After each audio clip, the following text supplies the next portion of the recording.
Dans WooCommerce, vous avez également la possibilité d'ajouter d'autres types de produits. On va juste les voir en très bref ici. Vous retrouverez plus de détails dans le chapitre 8. Donc il s'agit des produits ici groupés. Donc ce serait pour grouper un type de produit. Donc on prend toutes des paires de chaussures pour les grouper dans une seule paire de chaussures. Comme ça pourrait, par exemple, pour gérer les tailles, on pourrait le faire avec ça. Ça rejoint un petit peu les produits variables. Après, vous avez les produits externes affiliation. Là, on va carrément vendre des produits qui se trouvent sur un autre site internet. Ensuite, dans les options des produits, si vous allez dans WooCommerce réglages, vous pourrez paramétrer différentes choses sur vos produits. Alors tout d'abord, ici sur l'adresse de votre boutique, là, vérifiez qu'elle soit bien à jour. Et c'est également là qu'on peut choisir la monnaie.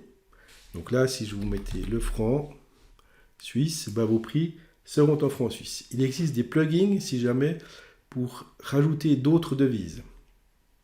Ça, on le verra aussi dans le chapitre 9, sur les extensions de WordPress. Donc voilà, là, on peut paramétrer, par exemple, qu'on veut vendre dans tous les pays ou seulement dans certains pays. Si vous vendez que en Suisse ou qu'en France ou qu'en Europe, etc., vous pourrez le mettre. Vous pouvez aussi indiquer que vous livrez dans certains pays ou tous les pays.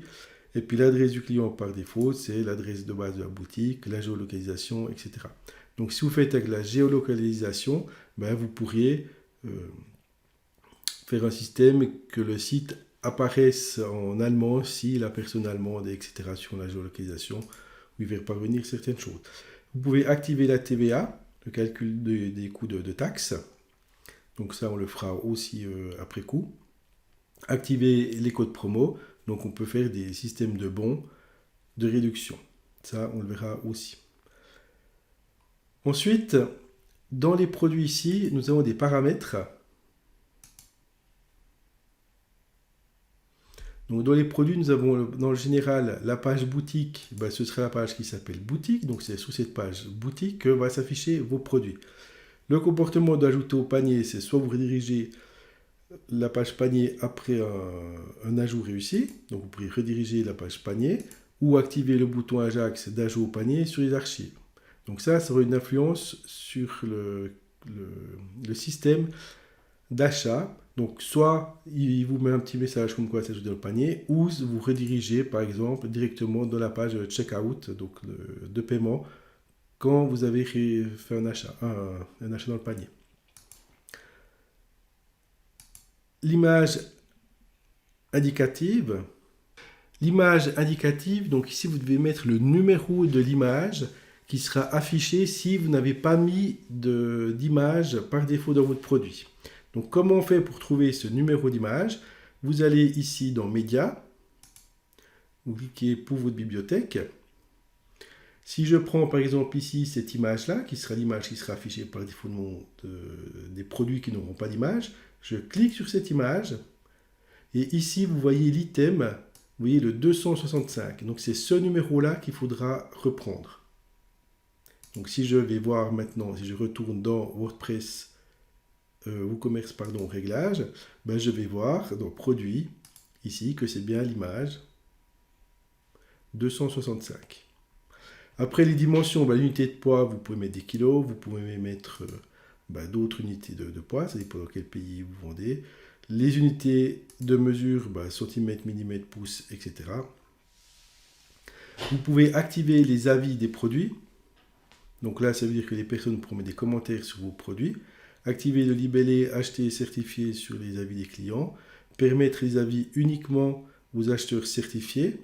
Donc ça veut dire que certifié, c'est-à-dire que l'acheteur il va être validé par vous pour pouvoir mettre des commentaires. Activer les notes sur les avis et les notes est obligatoire pour les seuls avis. Donc les notes, c'est les fameuses 5 étoiles que vous pouvez mettre sur un produit. Nous avons également la possibilité de gérer l'inventaire. Donc ici, on peut activer la gestion du stock. Ensuite, on peut maintenir le stock pendant 60 minutes. Donc ça veut dire que la personne qui est en train de faire une commande, ça va déjà supprimer du stock les pièces, les produits que la personne a commandés pendant 60 minutes. Comme ça, si elle commande le dernier article, pendant 60 minutes, c'est le sien. Et si dans les 60 minutes, elle n'a pas fini sa commande, l'article est remis en vente. Ensuite, on peut activer les notifications de stock faible, activer les notifications de rupture de stock qui seront envoyées à cette adresse email. Seuil de stock faible, c'est 2 pièces. Seuil de rupture de stock, c'est 0 pièces. Visibilité des ruptures de stock, donc on peut cacher les produits en rupture de stock. Donc si je fais ça, les produits en rupture de stock ne seront plus affichés sur le site. Format d'affichage du stock, toujours afficher les stocks restants, par exemple, ou afficher les stocks uniquement lorsqu'il est bas, ou ne jamais afficher le stock restant. Ça, c'est à vous de voir comment vous voulez gérer ça. Donc ensuite, on peut faire enregistrer. Et si vous avez des produits téléchargeables à vendre, là, on peut forcer le téléchargement.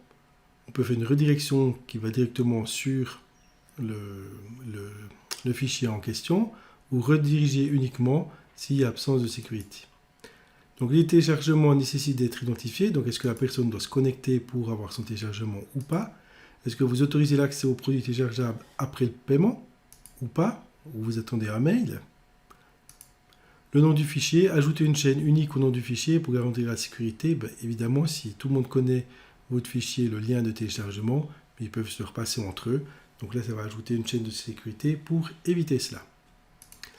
Donc voilà, on aurait fini pour la gestion et les paramétrages des produits.